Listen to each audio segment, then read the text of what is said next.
And he said, Rick, I'm sorry that it took so long. The tape has been sitting in my office, but I played the tape for Miles over the phone, and Miles told me to tell you that you have a job.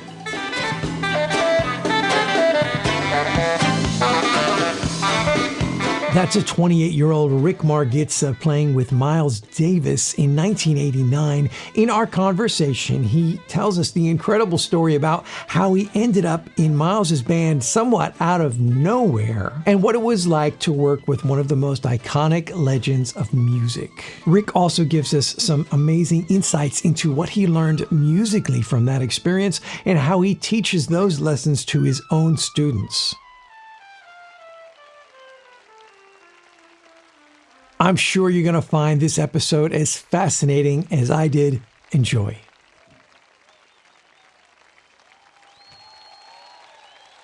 Good morning, Rick Margitza. Great to have you as a guest on the podcast. Thanks for making the time. My pleasure, Jay. Thanks for having me.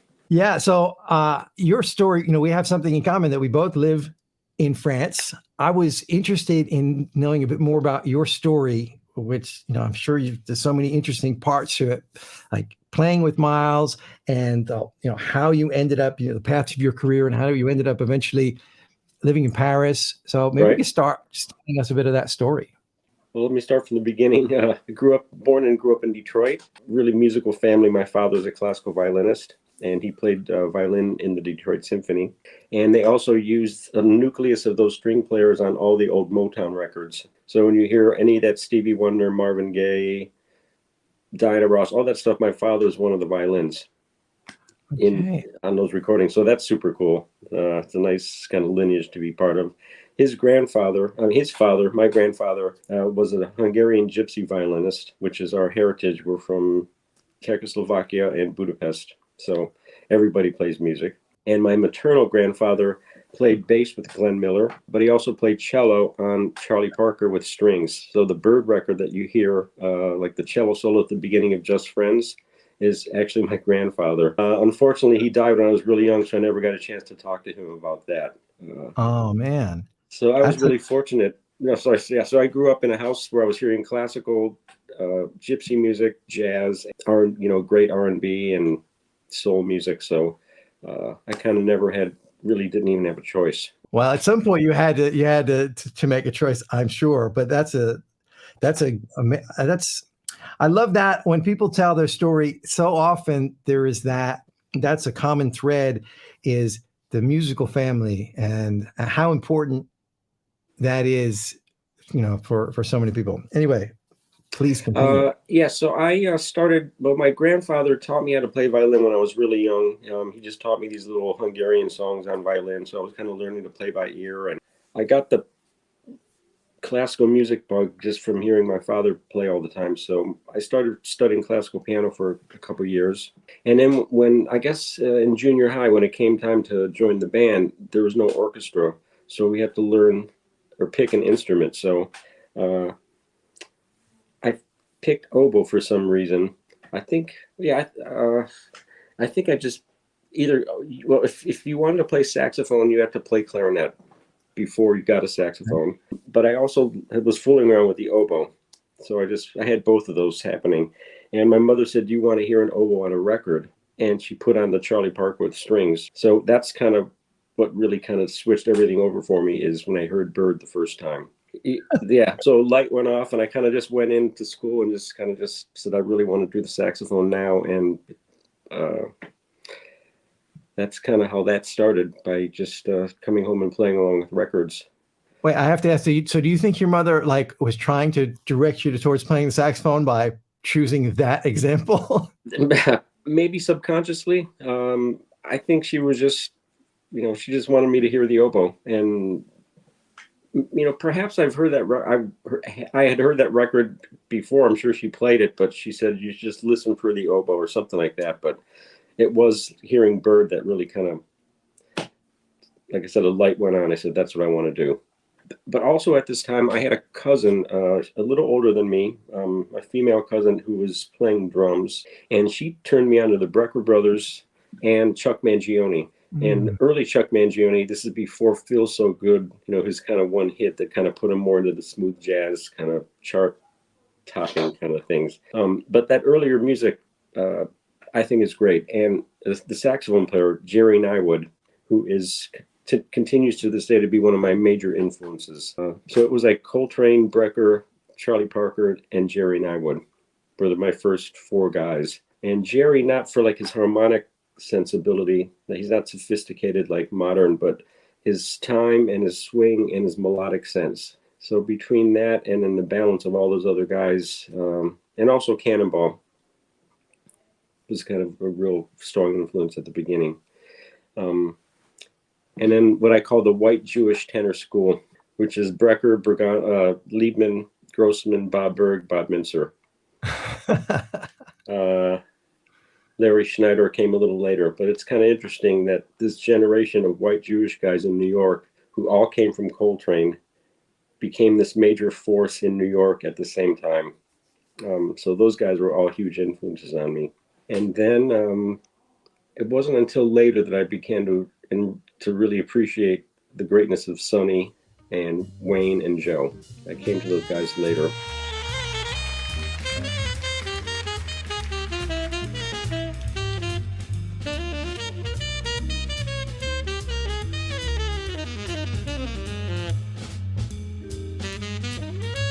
So anyway, I finished high school. I did 1 year of college at Wayne State University in Detroit. A friend of mine had moved to Miami, and he was going to school there, so he told me about the program.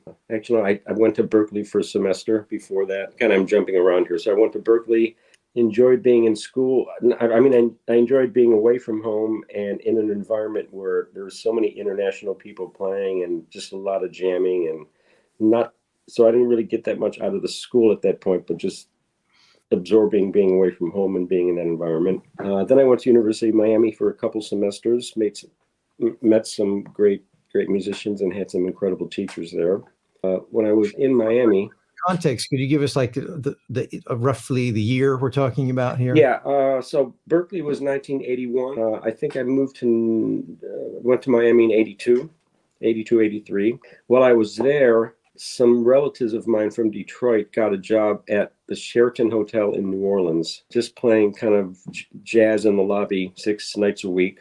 But they gave us free rooms and, kind of a place to stay. And I left school for the chance to go there and play. And I fell in love with the city and the musicians there. So I ended up staying there, and since I was close to finishing, I got a degree, just like a bachelor's in jazz performance from Loyola University. So I was in New Orleans there, finished school, and just decided to stay, just because like the city's magic. It's still one of my favorite places in the world. And while I was there, I should back up a little bit. My high school band director in Michigan, his name was Jack Pearson, who had played piano with Cannonball for a while. So I had a really great foundation in terms of somebody who knew about jazz in high school. And he was really into Lenny Tristano and Warren Marsh and Lee Konitz.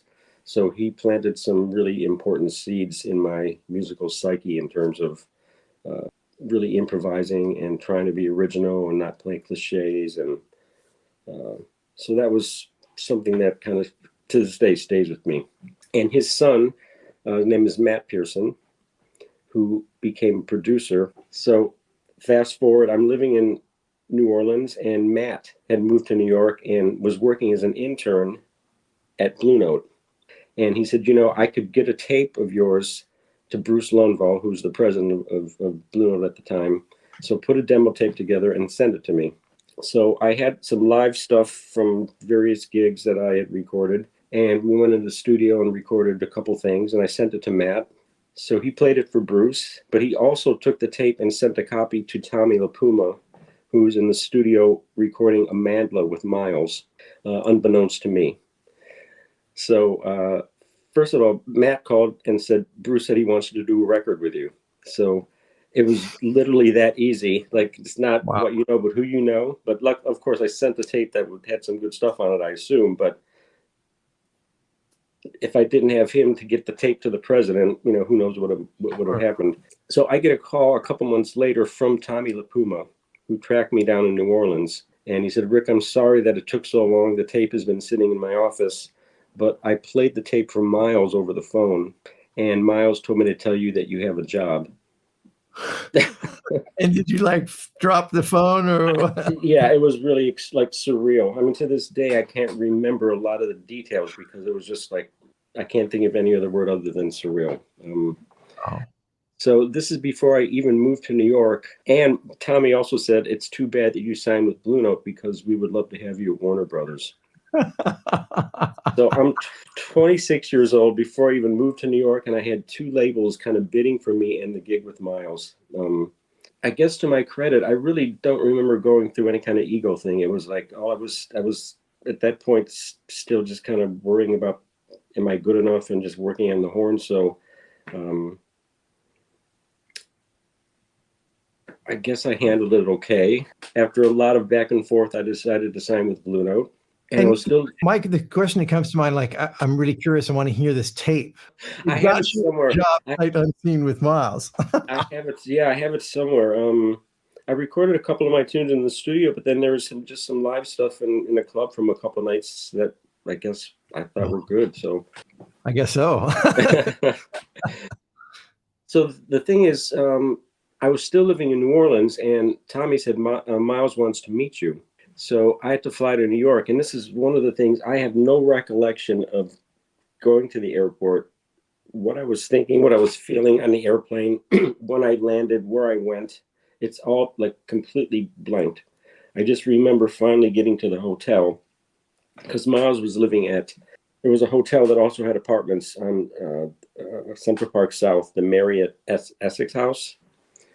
And he had two apartments with a wall that had been torn down. So it was a huge space looking straight down the park, and it was extraordinary. But I remember walking up to his apartment, and there's a sign that said, please take off your shoes. So I stood there with my horn and my shoes for about 10 minutes, not having the courage to knock on the door, because I didn't know if he's going to want to hear me play or what it was going to be. You know, you heard all the stories about Miles. So I finally got the courage to knock on the door, and he opened the door. And of course, this I always remember, he had no shirt on. He was wearing a pair of leather pants, and he had a smile on his face that was so welcoming. It was just, it felt like it could have been my dad. It put me immediately at ease. So I was, the nerves just kind of went away. And this is a little embarrassing to say, but it kind of just helps the story.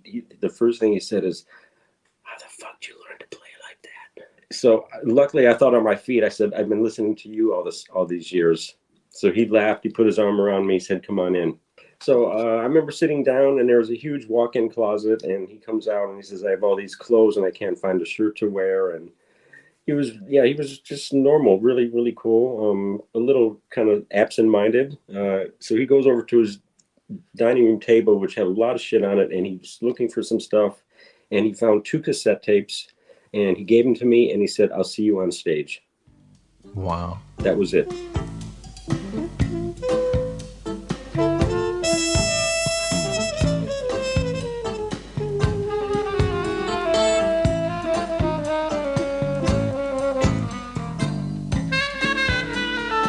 The first time I played, it was a gig with Kenny Garrett. So the idea was to do 2 saxophones.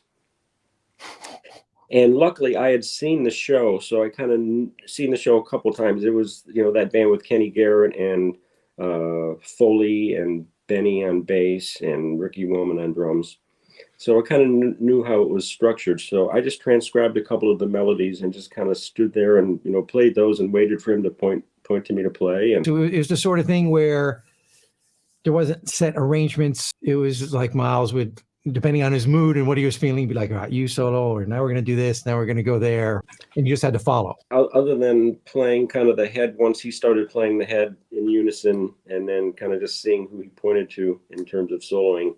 Sometimes he'd come up to you and kind of start a solo with you, like back and forth. And then once that dialogue was kind of finished, he walked away and you continued. And ending your solo was a tricky part because you didn't know how long to go, because sometimes he would come up and just kind of start playing with you. So that was your sign that you were finished, I suppose.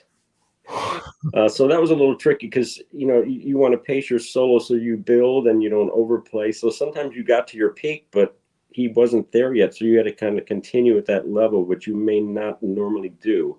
And how long did it take you to kind of figure that? Was that like you figured that out after the first show or two, and then you're like, all right, now I have to adjust what I'm used to? Right. Well, so what happened, first of all, is since the first gig was with Kenny, after the concert, Miles fainted. Oh. So he was not in good health. So the next morning, he came to me and said, I'm really sorry, but it's too much energy to have another person on stage. Because at that point, he had to figure out how to fit another person into the format. So he said, I'll call you when Kenny leaves. So I literally played one gig, and they paid me for 2 weeks, and I went home the next day. Okay. Which was really bizarre to find myself in New York, like a couple weeks later, playing a wedding in New Jersey. After I said, did I really just do this? What just happened? Did I play that badly? Or what? I mean, all these things went on. But about a month later, I got a call, and this I have a tape of also. It's my answering machine tape, and it says, Rick, it's Miles, call me. So he did call me, and he said, Kenny just left. I guess he was at the airport and wanted some more money, and they said no, so he just took his suitcases and left. So he said, Kenny left, and we need you. So I had a couple days to cancel a bunch of shit. He also wanted me to play soprano, which I hadn't been doing, so I called Dave Gardala and had him make me a mouthpiece that I never even tried. Sent it out to me, and flew out to meet them for a 6-week tour. So this is in the summer of 1989. That's kind of the real time I spent playing with them, was this 6-week tour. And that's when I kind of found out the show was kind of structured the same every night. So, if we did Time After Time, that's a Cyndi Lauper tune, he never would let me solo over that. But we do Human Nature, the Michael Jackson tune, and that was my big feature. So after the first couple of shows, when I maybe peaked too early and was waiting for him to come over, I realized that it's better if I take more time. Once I did build into something, I would try to maintain a certain level instead of just going to the top right when I got there. So to answer your question, I did figure out how to kind of pace myself a little better. And I think he felt that. So at the point that he would come over and stop me, it felt like it was at a natural place, which maybe it wasn't the first couple gigs.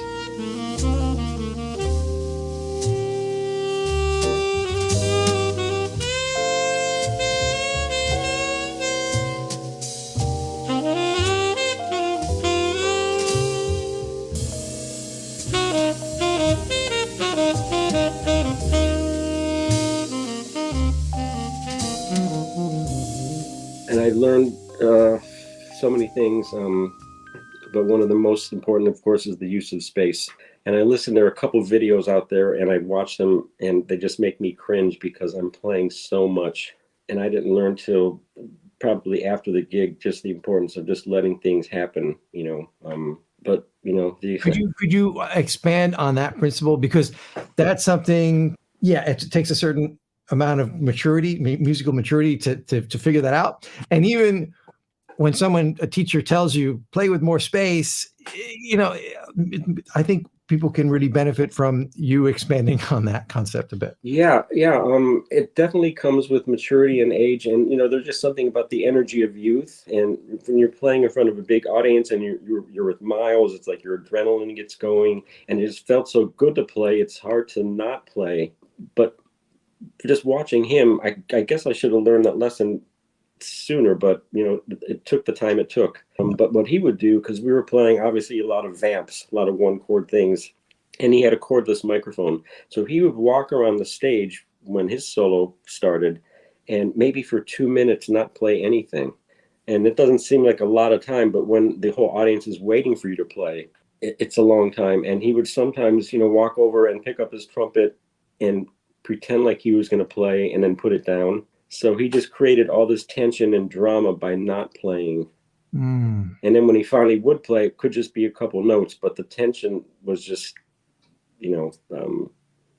so high at that point that it just, the relief that it created with those 2 notes, which were always great. So I learned that, but I didn't really implement it at the time. And people might say to themselves, well, yeah, but if you're not Miles, you can't just stand there and not. You know what I mean? However, it's true that leaving space always builds this tension, and it's always like I've never heard anybody say, "Wow, yeah, that solo wasn't so good because there's too much space in it." I mean, Yeah, you yeah, hear yeah. that. Yeah, well, these days, if I definitely, with age and maturity, I'm able to do that more. And it might not be for the dramatic effect that Miles was aiming for in that music, but for me, what it does, it lets the music feel more organic, and it helps and allows the rhythm section to be part of what I'm doing. And instead of me kind of imposing just things I've been working on, it just lets the music kind of happen naturally. I'm using the word organic again, but it just feels like natural to let that happen that way, as opposed to doing it because I'm trying to create some type of an effect. And it helps me just because if I have enough composure to not play, it makes my whole thing just feel more relaxed in general. Yeah, and I think everybody that if when they start incorporating more space in their playing, those that everyone kind of feels that you get just less nervous energy, less playing just because you feel like you have to, Mm-hmm. or listening to the rhythm section and them listening to you because you've given them time to hear what you just played and react. With my students, I do certain exercises like you only could play over every other chord, or play the 2 and the 5, but don't play anything over the 1 chord. So you're asking a question, but let the rhythm section answer it. So all these things that force you to be conscious of what you're doing, Yeah. because there's the fine line between thinking about what you're playing and being in control of it, or just playing, which ultimately we kind of just want that to happen. But the more you practice with those kind of restrictions, it feels like I call it educating your instincts. So whatever that subconscious thing is that really kind of takes place when the music is most magical, that instinct could actually be worked on by imposing limitations or goals while you practice. So instead of practicing just for note's sake and chop's sake, which obviously has to be done, there are also ways to practice how to improvise or how to create that zone where you could be more creative. Okay, what was your name for that again? Educating your instincts.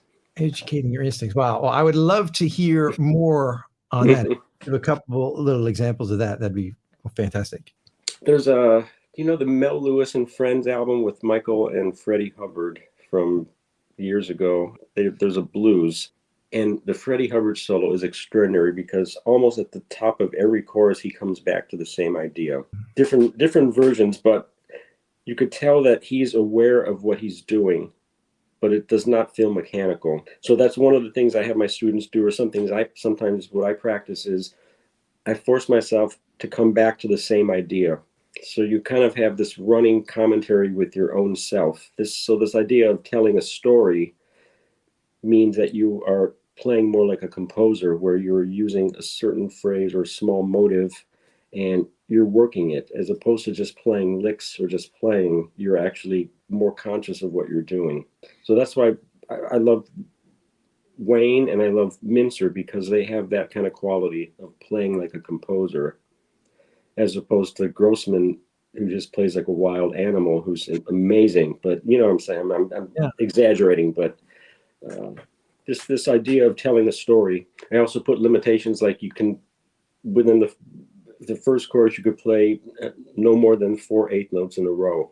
So That's you cool. have to play melodically, as opposed to just letting your fingers do the walking or playing a hip line or something that you just came up with.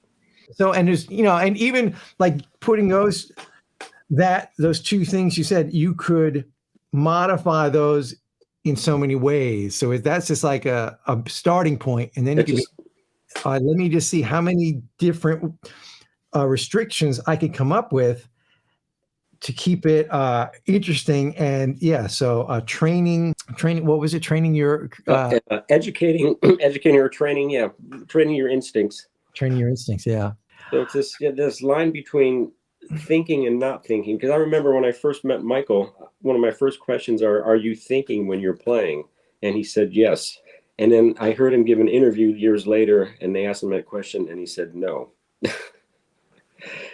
So there is a combination of thinking, but it's not thinking like I'm going to play this lick, but it's kind of like more thinking about global things, more like about the structure.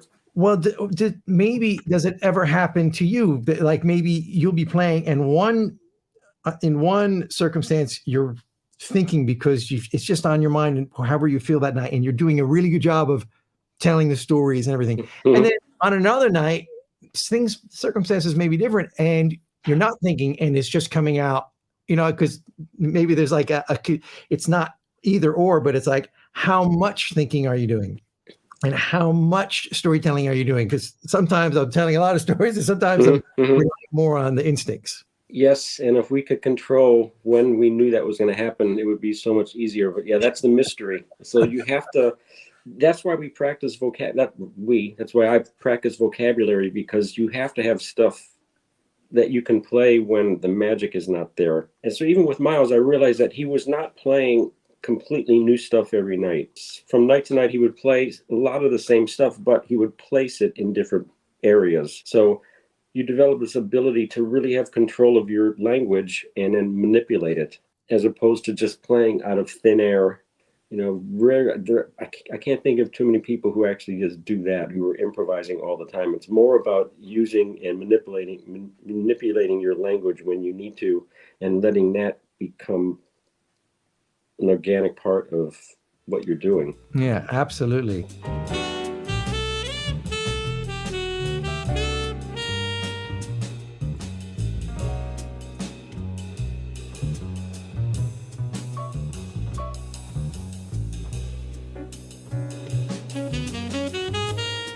Rick, can you tell us, do you have like some projects going on now, some stuff, so people that want to hear more of your music or know more about what you're doing can Hmm. check it out? Yeah, well, I recorded a record with the South Florida Jazz Orchestra. This is before the pandemic, so I'm not sure exactly when it was released, but I went there in a couple different times to finish it. So it's a record of my big band music, because a couple of the people on the faculty are people that I met when I went to school there. So a great guitar player named John Hart, and the bass player who's kind of the head of the professional jazz. It's called the South Florida Jazz Orchestra, which is made up of faculty members and people who just live in Miami. Chuck Bazeron, his name is. He invited me down to do a workshop at the school and to be a part of the recording, because they're getting ready to do a new record. And he said, "Why don't you send a couple charts?" So I sent him all my charts and said, "You pick which ones you want to do." And he said, "You know what? Why don't we just do a whole record of your music?" Which was really cool. So without even me kind of soliciting it, I got a chance to record a big band record for free. Wow. And these charts, are they charts that you had been kind of working on recently, or are they stuff that you had been working on over a course of time? Yeah, there were one person, I think his name is Dan Gailey from, I think, University of Kansas, had arranged one of my tunes, and I had five that I'd done over the years, and then realized that we needed some more material to round out the recording. So I wrote four new charts, so Okay. half and half. Yeah. So that came out a while ago. I've done a couple gigs, kind of with like some semi-professional big bands around Europe, and maybe one or two with some colleges, which I'm trying to get more happening, where I go do a master class and a concert with a big band kind of thing, which is kind of fun. And then I have a quartet that I've been working here in Paris with a couple expats, a drummer named Jeff Boudreau from New Orleans, a bass player named Peter Giron from New York, and a French pianist named Manuel Rochman. And we recorded, I don't know, maybe 4 or 5 years ago, but the tapes kind of just sat there, and I decided to do something with them, and I orchestrated them and added some layers, and it's anyway. So it turned into what is now the latest record I recorded. It's called Sacred Hearts, and that was released a couple of years ago. So in terms of like new recordings, those are the last two I did. And the Sacred Hearts one it's not a straight ahead record, but it's also not, it's songs, but with improvising, and there's orchestration, there's some vocalists, some guitars, a lot of percussion. So I hate to say Pat Metheny, but more blowing, but it's kind of in that vein. And this quartet, we have a steady Monday night gig in Paris. There's a really cool new club called Le Gare, and we've been there for almost 5 years now. So to have a steady gig every Monday night for that long is such a luxury. So I've been just kind of writing some music whenever whenever the mood strikes me, and I bring it in. And so we have a pretty big repertoire of music with that band. And it's really cool because it's no cover charge. It's an old train station, so it's really funky. And there are a lot of young people who come in who've never heard jazz, but they're quiet. There's a quiet policy at the club, and we're there every Monday. So we've developed this audience, and a lot of people say they've never heard jazz, but they totally love it. And, we're not playing straight ahead all the time, so we get the audience kind of dancing sometimes, which is really cool. But we're blowing, we're not playing kind of dance music. It just happens that some of the stuff lends itself to that. So it's an old train station. So it's La Gare, like La Gare train station. Okay, cool. Well, next time I'm in Paris, I'll try to come check it out. Absolutely. And then one project that I'm actually working on now is January of 2020. Excuse me. So it was before the pandemic even, well, maybe some people knew about it, but we didn't yet. Right. My parents live in Nevada near Las Vegas. So I was there for Christmas, and I think, it was New Year's Eve, and I was listening to a podcast about Buddhism, and I think it was something about starting or completing projects or planting seeds and seeing them to fruition. And at this point, I know there's some people who were doing like 100 days of practice kind of thing on Instagram, where they would show that, or 100 days of this or whatever. So I don't know why, but the next morning I woke up and I said, I'm going to do 365 days of practice, is what I called it. But my idea was to post an idea every day for a year. And I just started that day, and with no rhyme or reason. I wasn't like following any kind of line. I just, I'd open my notebook and find something and then describe it and put it in and then post it.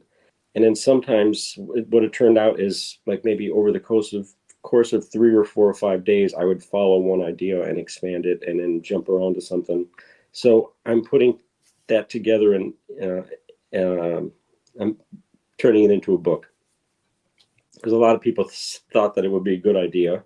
Is to publish all that stuff in one place. It's all on my Instagram page if you want to go day by day, but they have everything in print with the descriptions. And so I'm now going through all of those and correcting some of the text I wrote and changing a few of the ideas, and then recording all of them and creating backing tracks. So it's kind of a big project, because it's a year's worth of stuff. But it was kind of a nice thing to have to do during the pandemic, just to, had a little bit of something to focus on every day besides, other stuff. But so that maybe by the end of the summer, I might be finished. Great.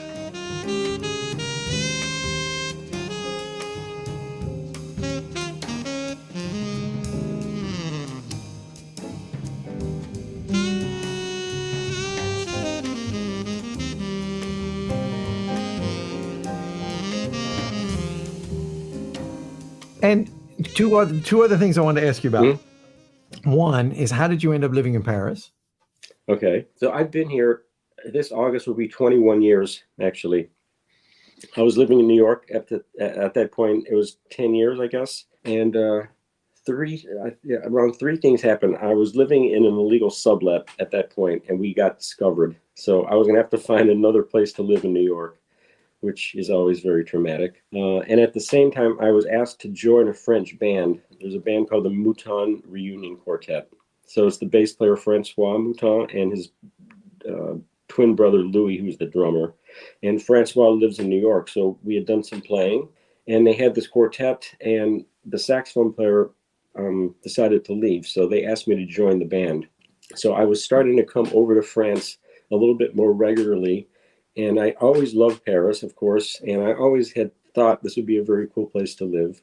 And then so I've kind of let some people who I knew here, just that idea was floating around, but nothing ever kind of materialized. But right around the time I got asked to join their band, a friend of mine here in Paris called me and said he was getting ready to move, and if I wanted, I could have his apartment. Wow. He would just sign over the lease. So it's like the universe gave me 3 huge signs, and I felt that if I didn't follow those signs, something bad would have happened. And you know, and I also thought if I don't do it, I would regret not trying. And if I didn't like it, I could always move back. So I decided to come here, and 20 years later, I'm still here. So in hindsight, it was the universe was giving you good advice. It was giving me good advice. One of my jokes is that I haven't had to put on a tuxedo and play a wedding in 20 years, which is super cool. And I have health insurance and a nice apartment. Yeah, and a better quality of life. Better quality of life. Well, from being here. Yeah. Well, that's great. And then the other thing that I want to ask is about the gear you play, because we talk a lot about gear. Email video recently. Yep. Could you tell us, your setup? I played for years. I had a 62,000 Mark VI. That was my horn. I did all my early recordings on. I played with Miles. And so, when did you get that horn?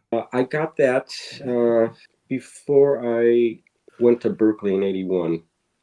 So it was around 1980, and I went to New York to get it, and I just, I had never even played one, but everybody said you have to get a 5-digit Mark VI. So I saw it in a window, and at that point, it didn't play. It needed pads, but I got it for $1,500 at the time, and I just bought it based on the number, and I got lucky. It was a good one. And then for some reason, I was looking for something else, not that I was unhappy with that horn, and I found an 83,000 here. I think it was on the French eBay that had been relacquered, but it was cheap. It was like only 4,000 at the time, and I played that and really loved it. So I kept the 62,000 at my parents' house in the States, so whenever I flew over there, I didn't have to go back and forth. You didn't have to carry a horn. Yeah. But then for years, I'd always wanted an SBA, and I could never afford it or find the right one. And about 3 years ago, I found one on an auction site that my dad hit me to, because he sometimes looks for rare violins since he's a violinist. And this auction also had saxophones. So I saw this one. It was 51,000. So it's a late one, and original lacquer. And it wasn't cheap. It was 10, but for what they're going for now, it's already kind of increased in value. And so this horn, it feels like perfect. It's the one I've been wanting all this time. So great. What about mouthpieces? Mouthpiece, this is kind of an interesting story. When I first moved to Paris, I forget what I was playing first. I've always played Lynx. I think it was around a 6-star or something, and I don't know how this is possible, but I don't know where that one is. But I was at a jam session, and I met Ravi Coltrane, and he had mouthpieces in his case, and he had one that he let me try that I loved. And he said it was something that he had gotten from Pharoah Sanders. And I think that one, it said 7-star, but we weren't really sure. So he didn't want to sell it to me, but he didn't want to use it. So he said, just take it. So I played it. And every time I would see him, let me buy it from you. Let me give you something. He said, don't worry about it. And about 6 years later, he called me and said, Rick, I think I need the mouthpiece back. He said, I think that might be the mouthpiece for me. So of course I said, yeah, just give me some time to find something else. So I had that was your main mouthpiece. You were playing on that one. Yeah. And it was kind of just taken from me. So, and I'm not like a big mouthpiece head, so I don't have a bunch of other ones to kind of try or to replace or whatever. So anyway, I had a 4-star that I had a guy in Paris. I said, just copy this mouthpiece from Ravi, the dimensions, and just see what you can do. And what he did with the 4-star actually turned out better than the Ravi mouthpiece. So in a way, it was a blessing, because I would not have felt the need to change. And he made something that works better. And we finally measured it, and it's an 8-star. The Ravi's mouthpiece. Yeah, eventually, yeah. So obviously that was bigger than it was. Right, I thought it was. Point. Yeah. So what I have now is about an 8-star and Diodario 3 soft reeds. So it's like a bigger opening, but not with a lot of resistance. I think in the past I was playing smaller openings with harder reeds, but I'm still not a big gear guy. I think I don't even really have a backup mouthpiece at this point. So I But you should have maybe get. video, so that you know. Quickly, I was given, because I was one of the people that had done some consulting on the tenor, the new Supreme. So I have one of those, which I like, but it still doesn't feel as good. I shouldn't maybe say this. It doesn't feel as good in my hands. It feels a little too big for me. But I don't know if you've tried it, because I'm looking in behind you. I've got a Supreme You here. do? I did a review video of it when it came out. I like it. I like it very much. But I haven't. I have a Mark VI that I played for a long time, but I mainly play on Yanagisawas. So so I did like a comparison of the Supreme and the Mark VI and the. I'll have to check that one out. Yeah, and it's I mean, they're all saxophones, but there is, and you can't communicate the subtle differences in a video so much. It's on this side of the horn where you're really feeling. Yeah, sure. The sound coming out is very similar, right? But it's, for me, it's always interesting to do those comparisons. Play it, you get one impression, and then when I listen back to the recordings, I get another point of view. Yeah. And then kind of combining all that together to decide, because I think a lot of times when we're choosing saxophones, we don't record. We're just like, how does it feel when I'm playing it? And that's obviously super important. But we're not aware that what's coming out on the other side is not sometimes not all the time. Yeah. Then like, oh, this one feels so good, but that one actually sounds better. It's kind of interesting that.